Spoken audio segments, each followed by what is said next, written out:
Our next presenter would be Özgür Koca. He's an assistant professor of Islamic studies and philosophy at Bayan Islamic Graduate School.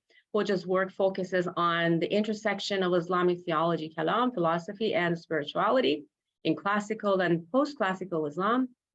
He also examines the implications of these legacies for the realities of modern Islam. This implicates issues of the religion and science debate, pluralism, interreligious discourse, and related areas of inquiry. He is the author of Islam, Causality, and Freedom from the Medieval to the Modern Era, published by Cambridge University Press in 2020. He was awarded the Fisher Faculty Teaching Award in 2015 for excellence in teaching. He's currently working on a monograph tentatively titled The Principles and Applications of Islamic Metaphysics. Let's listen to Dr. Hoca's Necessity and Freedom in God, Evil and the Human Response. Thanks, Mohammed Farooq and Mohammed Rustam, for organizing this wonderful event. Also for allowing us not only to be descriptive of what other people thought, but also to be prescriptive and constructive, to add our own, interpretations and how all this question resonate in our own worlds. When you ask this question, when you pose this question, and we also, when you describe the purpose of this conference as being also constructive, that really resonated with me, because I was hospitalized. The whole family got COVID, and I have people around me. I lost people because of this pandemic. So this is not only academic and also a personal thing for me. And when I was looking at this question by using the sources offered by Islamic intellectual tradition, I asked this question whether how this resonate in my own personal world. Does this really work? Does this really help?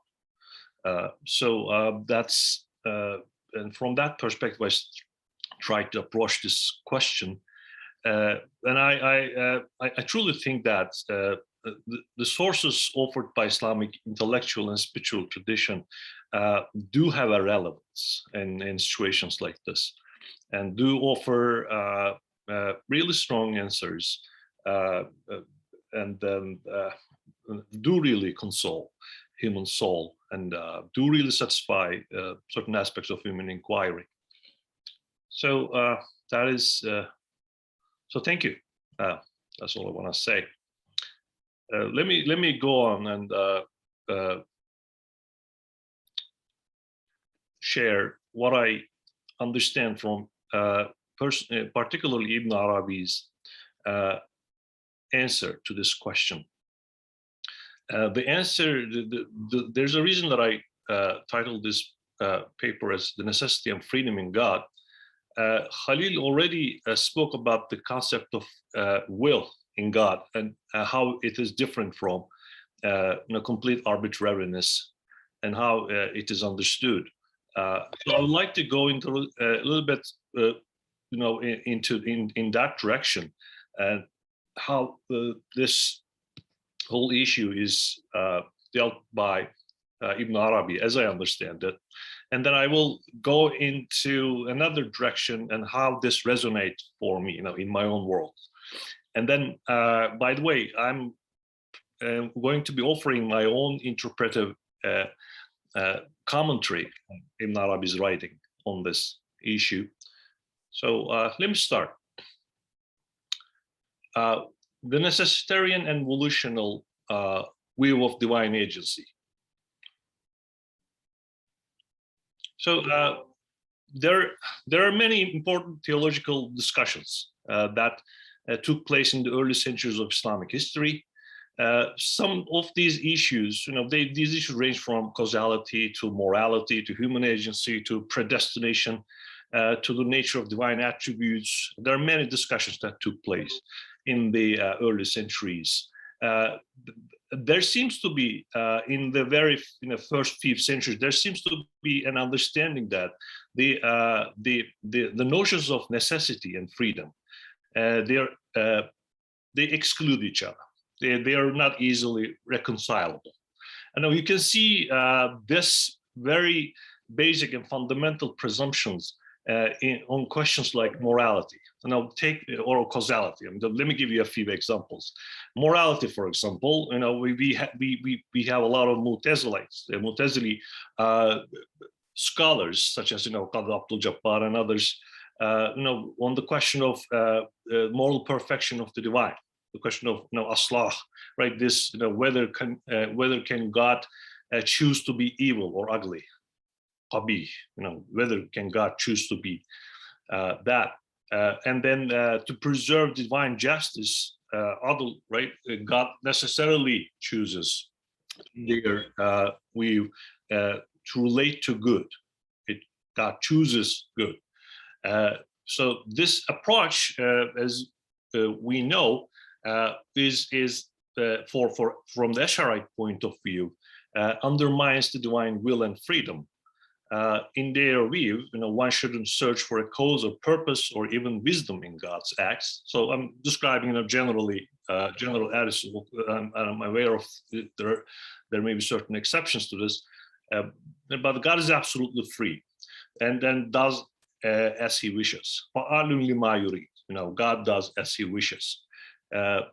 So from another perspective, God does not owe anything to the created order, and God cannot be held responsible toward anything or anyone. So any type of moral necessity implies limits on the divine will, freedom, and sovereignty. This is why the moral judgments cannot be based on the intellect and can only be positive by the divine law. So this is one tension that you can see, between the concepts of necessity, how that can be attributed to God, or freedom, how that can be attributed. So there's this tension between the two notions, necessity and freedom. You can see something like that similar happening on discussions on causality. Just to give a very short overview, there are from a certain point of view, right, mostly for the Mu'tazilite scholars, the causal chains, the causality that we observe in the universe, that cannot be broken.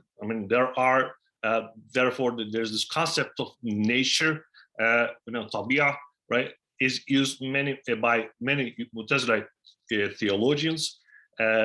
So entities act necessarily according to their natures. Barley will never grow from a wheat seed, because or a heavy object cannot levitate in the air without any support. God does not create things in contradiction to their natures or without any cause or reason. So again, there's a reaction to this view of nature, again, due to its necessitarian implications. And famous example is, right, God can prevent fire from appearing even if we bring fire and cut them together. So it is not that they are natures, but God who causes burning. You can see, this in scholars like Baqillani or Al-Ghazali. So the connection between cause and effect, basically, they are saying, is no more than from a constant conjunction. Cause and effect are habitually conjoined by God. This connection in causal relations can be nullified, as in the case of miracles. So accidents are assigned to atoms. So there's like an atomic view of the world. Going to the details of this, but my point is, so God can actually remove this causal glue from the world processes to establish really the divine sovereignty and freedom. So as such, the divine will becomes the sovereign principle of all creation. So I gave these two examples on morality, on the question of whether can God choose the ugly and evil, and causality.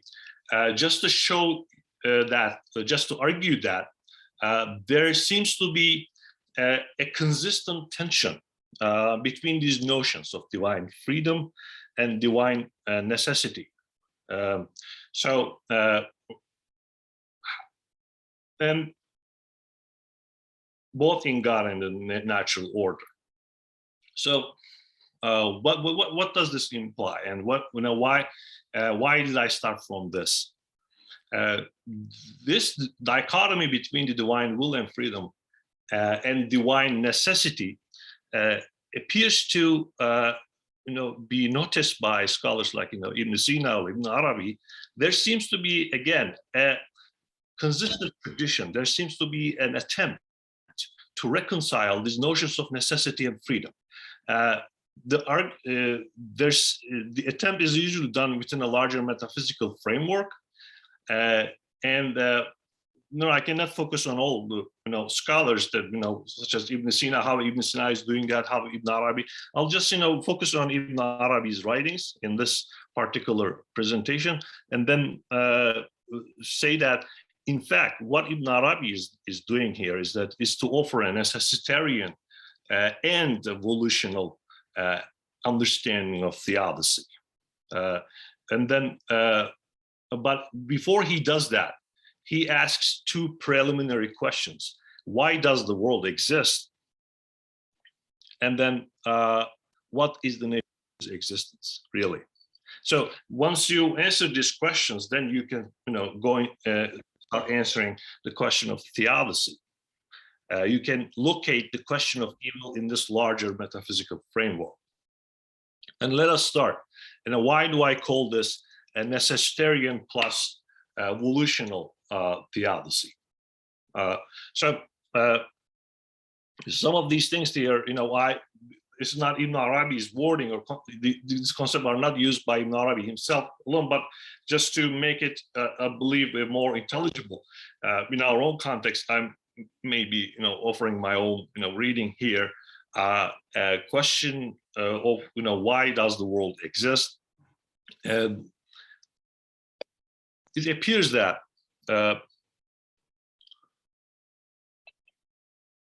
why the world exists as a consequence of both a metaphysical necessity and God's volitional act. It's a necessity because it is implied by the divine infinity. God is infinite, therefore the world must be. Why? How is that? So the world is a possibility, and all possibilities are hidden in the infinity of God. The moment when you say God is infinite, you're also saying all possibilities are included in this infinity, because otherwise that is not infinity. So Ibn Arabi is particularly in his own language refers to these ontological possibilities hidden in the divine infinity as ayana sabita, right? There's fixed entities, or as this, perhaps the word fixed is not really encapsulating what Ibn Arabi has in mind, but these possibilities are like the objects of the divine knowledge. The possibilities necessitated by the purity and infinity of God, and they are fixed in relation to divine knowledge. For in God's knowledge, everything exists in an eternally unchanging form. They exist as possibilities, therefore they can be said neither to exist nor not to exist. God knows these possibilities hidden in the divine self, for God knows himself. The divine essence is eternally manifested to God. So if these possibilities are not actualized, it will be contrary to the very concept of infinity. If these possibilities are not actualized, then God is not infinite. God's infinity implies infinite creativity, therefore. Without creation and manifestation, God wouldn't be infinite. For God to be infinite in the real sense, the possibilities must be existentiated. Otherwise, perhaps God would be only infinite in as potentially, not in actuality. So these possibilities must be existentiated. The creation manifestation of these hidden treasures is demanded by the infinity of the divine. So also this links to Ibn Arabi's concept of the divine names. Divine names are these theological categories, and then these when possibilities are existentiated, divine names are also reflected in their loci. Since the creation and manifestation is continuous and infinitely variegated, the number of relationships must be infinite. The possible things are infinite, Ibn Arabi says, so the names are infinite. That is to say, according to Ibn Arabi's metaphysical cosmogony, both the infinity and all possibilities and all the divine qualities and the necessity of their existentiation are implied by the infinity of God. If God is infinite, the world cannot not exist. Basically, that's what he.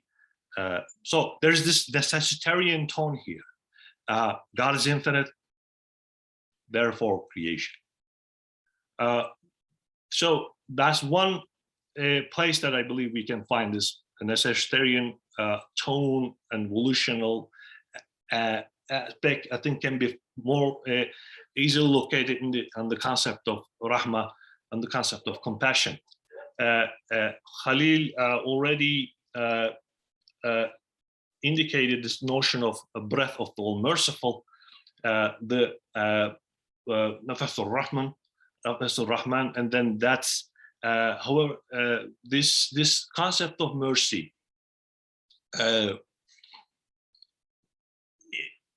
is including this volitional element to this story,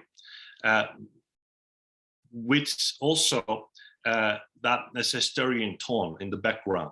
So God does not create the world out of mere metaphysical necessity, but also there's also this gracious act of mercy. This act of mercy not only introduces a volition element, but also represents a reconciliation of necessity and freedom. I understand that. Breath of the all-merciful, nafas al-Rahman, to refer to God's continuous existentiating act, refers to that. By breathing out the word be, kun, God brings possibilities into existence and breathes out because God is, again, generous, effusing due to his own generosity, his own infinity. In the exhalation of the divine breath, possibilities are existentiated and the divine names are made manifest. As Ibn Arabi says, the world is made manifest in the nafas al-Rahman to ease the sadness of the divine names. Both the possibilities and the names demand to be manifested. God is all-knowing, all-merciful, and thus knows and responds to these demands, as if the whole world is trying to be, crying out to be existentiated, and there is this answer given to that. God eases the sadness of these possibilities, their demand, their prayer to be existentiated, and that's the concept. That's where we see the concept of rahma, compassion. So this compassion kind of is the ground of all creation, but there is this unique aspect to this compassion, and I believe here we find more clearly how he reconciles these two, necessity and freedom. So rahma, this compassion, implies both necessity and freedom, both necessity and freedom, compassion. God is a God who is morally perfect and compassionate towards beings, cannot not share its own being, wujud, with them. This necessity, however, does not negate the divine freedom. And that is the key point, I guess. For it comes from the perfection of compassion. There is nothing outside of God that can impose anything to God. So that's a given. So that is moral compassion. This compassion coming from within necessitates sharing its own being with the possibilities, with the possible beings. So there is nothing outside that can impose anything to God, but moral perfection invites a type of necessity without negating freedom. In a similar way that a mother cannot not help her drowning child. So in the case of mother in that case is free, for this urge comes from within and not imposed from outside.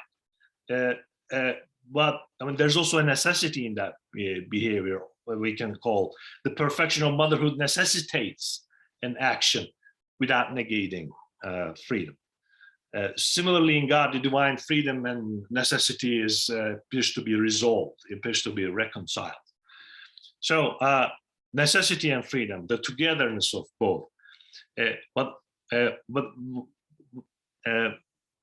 So what is the relevance of this? If another thing that I believe we should look at is again the necessity of evil on the question of what is the nature of the world, and this is what is the nature of the world's existence. The answer appears to be a short one, in fact, for Ibn Arabi. The world is a possible thing, and that answer was shared by many. In fact, that can be traced back to Ibn Arabi, Ibn Sina's modalities of being, these three modalities. There is on the one hand necessary existence, necessary being. On the other hand, impossible, and there's also this possible beings. So the world is situated between the two absolutes here, God on the one hand, and the non-existence, which itself non-existent, but there's like this God and nothingness, but nothingness does not really exist. So this only as an abstraction, perhaps, but the world is not that necessary one, the necessary one, but the possible one. And what is a possible thing? And possible thing is not the necessary one. So for Ibn Arabi's particular language, I think one of the best terms that, as you, so many of you might know, the term barzakh here may be helpful. Barzakh is that, like ismos, right? This refers to this intermediate location of the world between the pure existence of God. God is pure and infinite existence. Al-wujud al-mutlaq, right? And the, on the other hand, nothingness. So we are like kind of situated between the two. And this barzakh, Ibn Arabi's quote here, barzakh is something that separates two other things while never going to one side.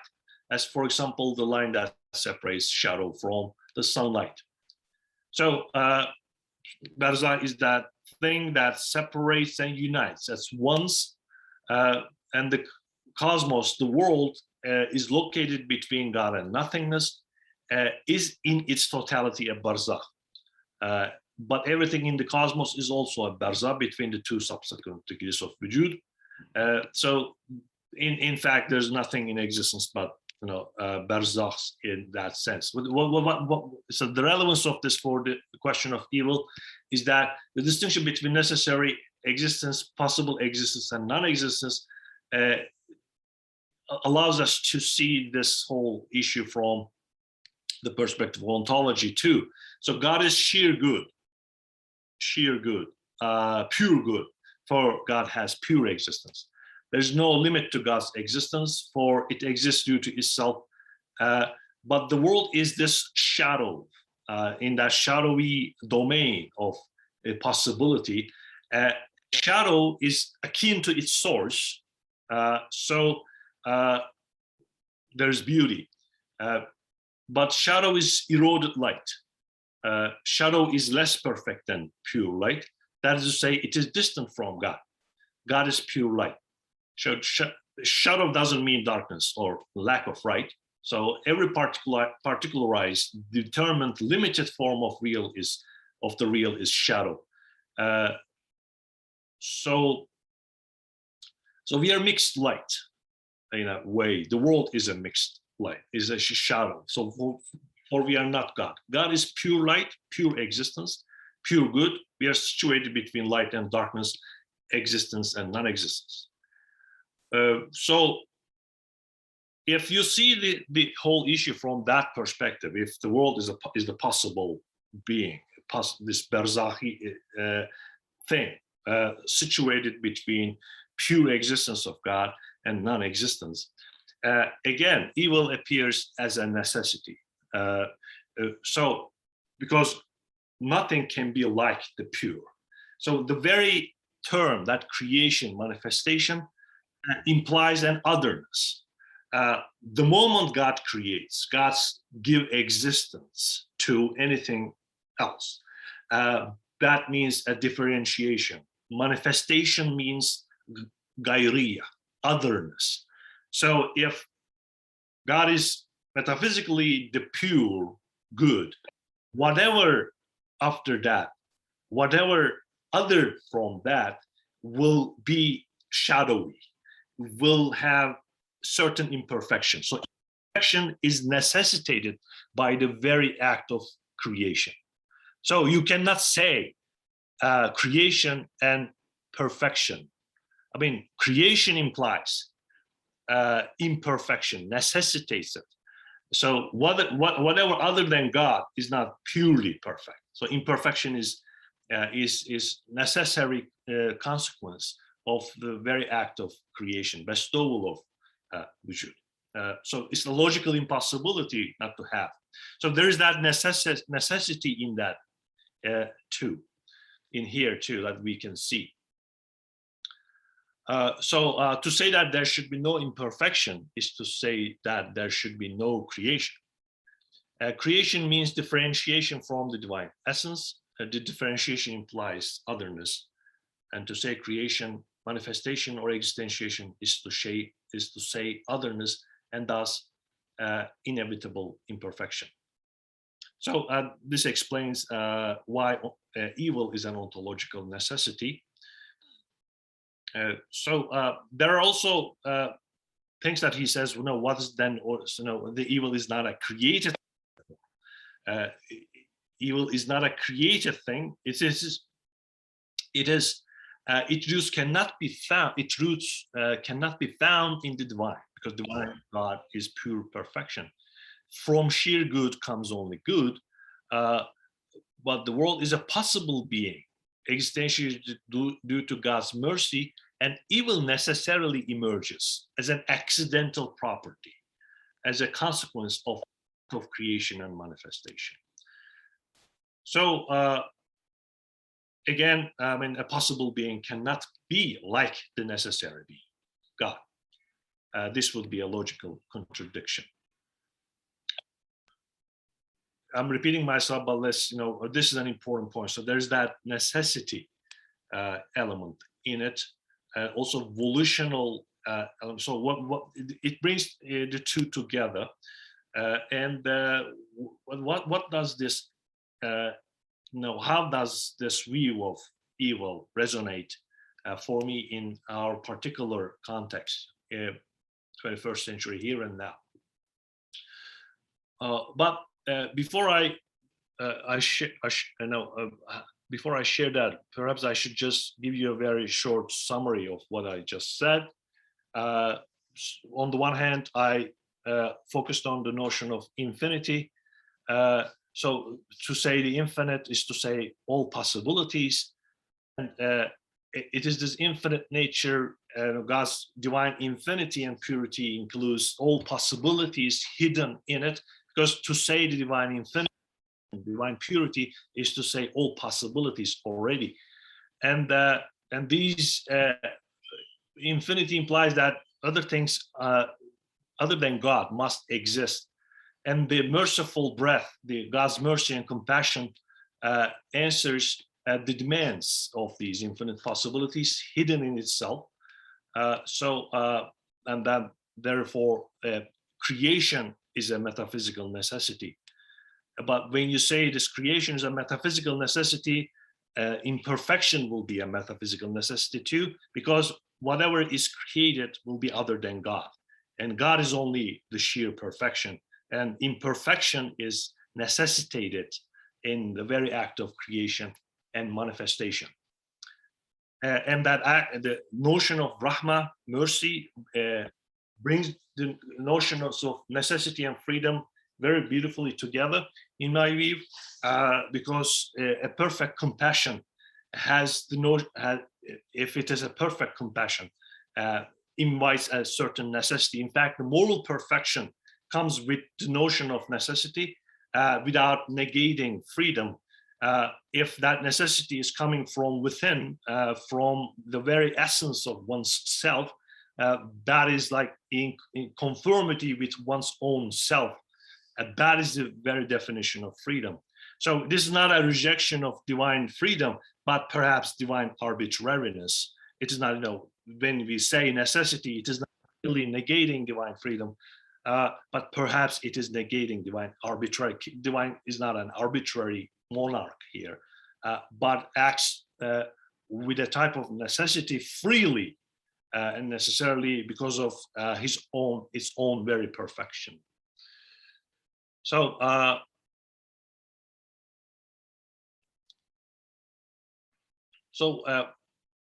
what type of human response does this entail?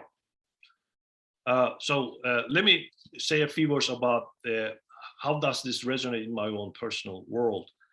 This necessitarian plus volitional view of divine agency. On the one hand, I see myself when I see this, myself, this theodicy, which starts from the reconciliation of seemingly contradictory notions of necessity and freedom, implies a response which sees the presence of both necessity and freedom in the world. And many may attempt to reach a similar reconciliation in one's own being, a peace with the consequences of necessity and freedom in the world. As I discussed, the reconciliation of opposite is referred in Ibn Arabi by the term barzakh, and one finds a barzakhi position in which the notions of necessity and freedom is simultaneously experienced. That's our human experience. We simultaneously experience necessity and freedom. In our, even in this very moment, that's like causality and freedom. They are together. Barzakh implies this simultaneous meeting and separation of these qualities. That's how we experience ourselves and how we experience the world. If that is correct, there's both necessity and freedom, and simultaneously and without negating each other's experience, that appears to invite, a certain acceptance, perhaps a certain serenity and submission, which does not negate human agency and responsibility, which appears to stem from the acceptance, the serenity and submission, which appears to stem from the acceptance of certain necessity in the world, and the idea of agency and responsibility, which stems from the acceptance of freedom in the world. So you might, ask, why do we need to stand where they meet, necessity and freedom? Let me say a few words here. So if we only accentuate the concept of freedom, say like existentialism, here the world, and we are free beings here, and then encountering the world. So there seems to be, in that discourse, there seems to be an over accentuation, and that seems to miss to what extent we are necessitated by the world. The causality is intact. So we are actually in control of a very tiny portion of causes related to our lives. And when I look at what's happening in the world nowadays, in Russia, right? I mean, an arbitrary monarch is invading another country, and that all of a sudden affecting all our individual lives, and the gas prices are rising and things like that. So here, as an individual, I not in a total control of all of the causal nexus that is affecting me. So as I said, I was hospitalized. A blood clot may just end or may just invade your lungs, and then you're not able to function properly, and then you're just, I mean, there are many things happening in our bodies as well. Right now when I am speaking, right, I mean, I only wish to speak, but rest is controlled by muddy body without my really conscious management. I wish to speak, and all of the neurons, muscles in my body are participating in this. And then you're also hearing me with a similar process. This whole thing, the causality is very much real. So this is to say we do not always choose, but there's a very heavy presence of necessity, dominated by the very presence of causality in our lives. Hence, it is important to have this notion of necessity in one's theodicy. First, to realize the overwhelming reality of necessity surrounding us, and second, to process, perhaps to meet it with a certain serenity and submission. That's one thing, but that shouldn't negate the idea of human agency, human responsibility, free will. Because that is only half of the story. For the exclusive accentuation of necessity will end in fatalism or escapism, or in this overwhelming understanding of this predestination. So no human agency or responsibility. Dear Dr. Hoca, I'm so sorry to interrupt you. I think this is very interesting, and we would like to listen to you forever, but I'm afraid you're out of time. Okay. If you would like to conclude just in a minute, very fast. Sure. The last remarks. Yeah, sorry about that. I'm almost there, yeah.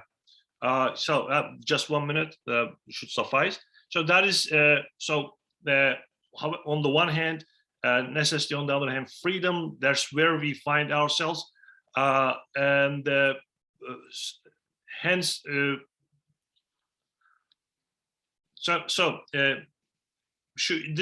our understanding that it shouldn't put an enormous burden on the shoulder for the man, as this seems to be the case in certain philosophical schools. Perhaps when we feel alone before the weight of these events, with only a naked freedom, I think remembering the concept of necessity may be helpful. But when we come to an understanding that we are forgetting our own agency and responsibility, perhaps there, I think, an accentuation of freedom and human agency will be necessary. So this Berzahi perspective locates us in and now, creates a present in which the acceptance towards the past and responsibility towards the future meets. In a more Islamic language, the now is where the notions of tasarruf and taslim is preserved without negating each other. God is absolute, hence serenity. God is infinite, hence freedom. And only one more thing, just very shortly, this invites a very strong sense of optimism, in my view, because the necessity that evil implies the world is not, it cannot be perfect, the world cannot be perfect, but it still remains within the ocean of the good and is and will be embraced by it. And evil remains as a secondary and accidental quality. It is necessary yet accidental quality. Now, as its necessity could invite certain acceptance and contentment, as I alluded above, its accidentality could invite optimism. And as I again discussed above, possibilities hidden in the divine infinity are existentiated due to rahmah, compassion. Wujud, that is pure good, pure existence, God, pure existence, that is pure good, is instantiated, individuated, and manifested in the individual beings. Wujud becomes them by limiting itself in them. Now this sees the presence of being in beings, thus a presence of good in all beings. There is evil, yes, but it is in an ocean of mercy and compassion. Let me stop here. Thank you.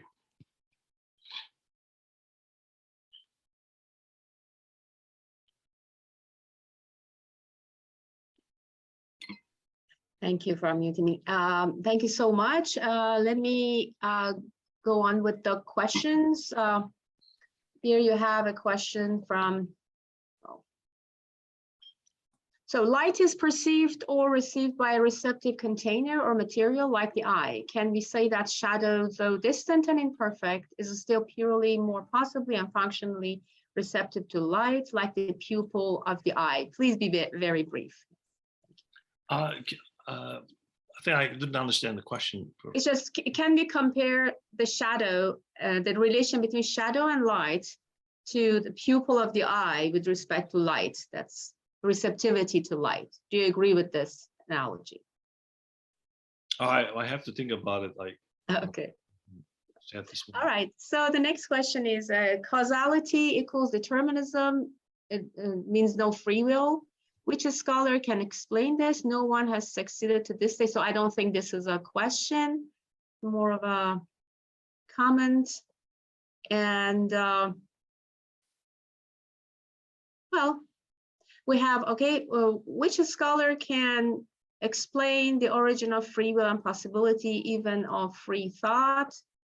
I'm not sure what it means. Okay. And what about seeing being in beings?